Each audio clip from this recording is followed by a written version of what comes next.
I got this 2006 RAV4. When you're on the road and you can hear a like a noise. And let me do a road test so you can everybody can hear that. All right, now you can hear the clunking noise. Yeah, it's coming from the driver's side, and every single time that you hit anything on the road, you can hear it. Let me do it one more time.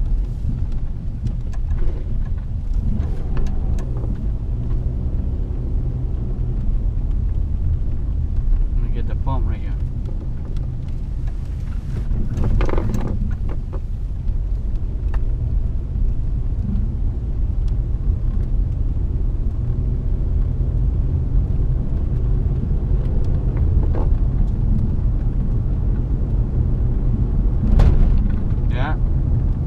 Noise right there. Let's do a little bit shock test to see it doesn't make any bouncing, no noise from right here. Same thing this side right here.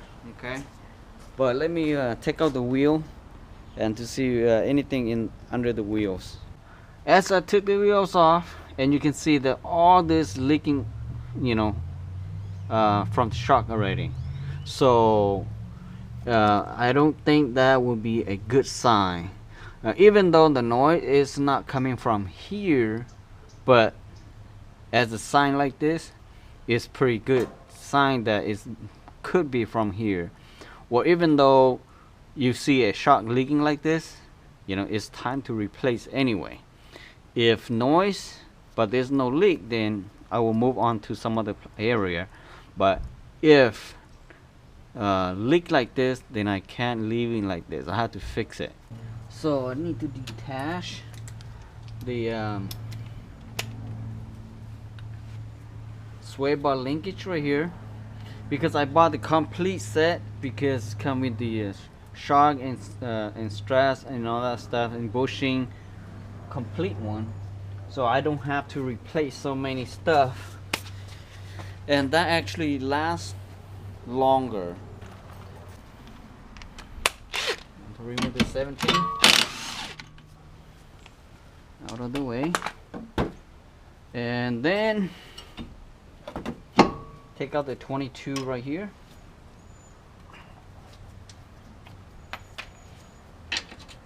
That's a 22 socket.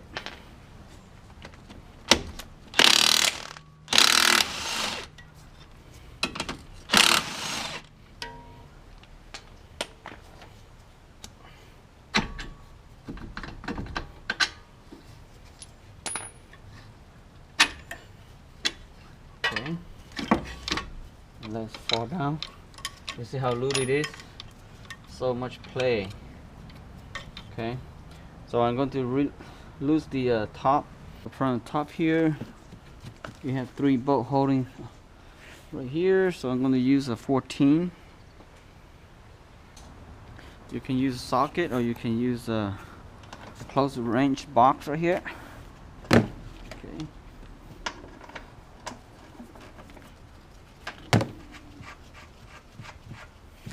There's the one in the behind down here, you can't see it. Okay.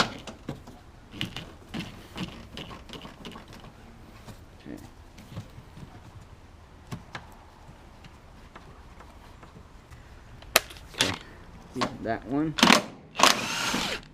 Alright. So I have to hold it in the bottom, one hand holding the shock, so one hand losing this nut so it won't drop to hit something in the unexpected down the bottom. Okay. I went to Auto Part and bought this. It's right here.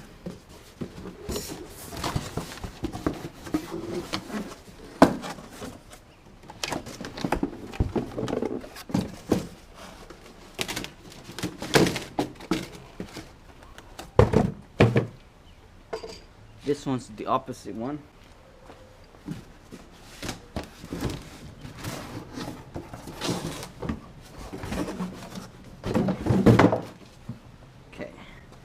and this is the correct one for that one. So actually the other side actually as bad as this right here. So when I replace, I prefer to do in both sides so it will last longer and will not equal balancing, you know. So let's put this back in there.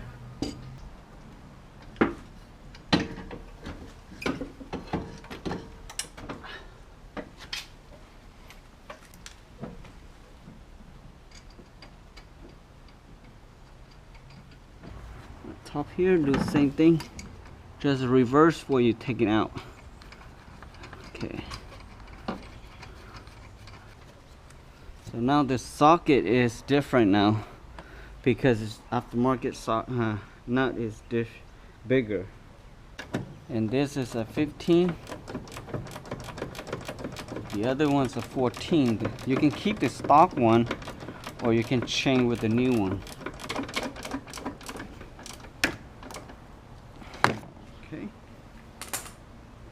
The bottom one's the same thing, just slide this in.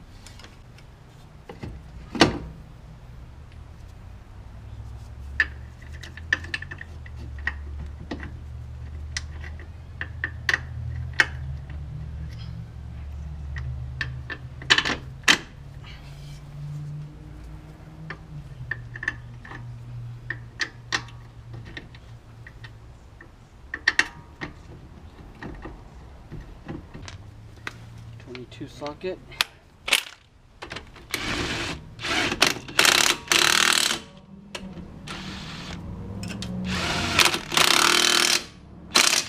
Okay. 17.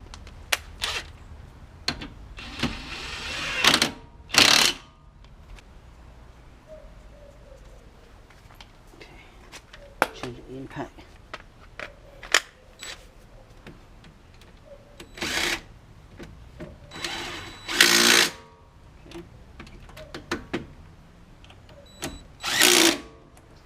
That's it for this side. Let's put the wheels on.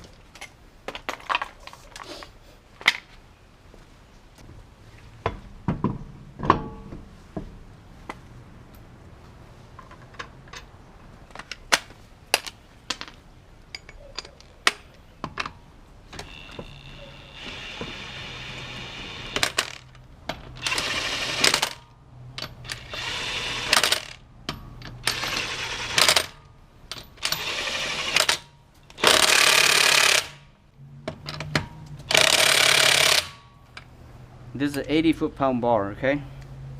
And you can torque it to 80 or 90 foot-pound, that's fine. Yeah, as long as you don't over 100 pounds, then you should be good. Okay, let's do a road test. And you can see that you can hear there's no more. Let me put my belts on. No more noise. I yank it, it's quiet now. And all the bump. We'll try the bump again.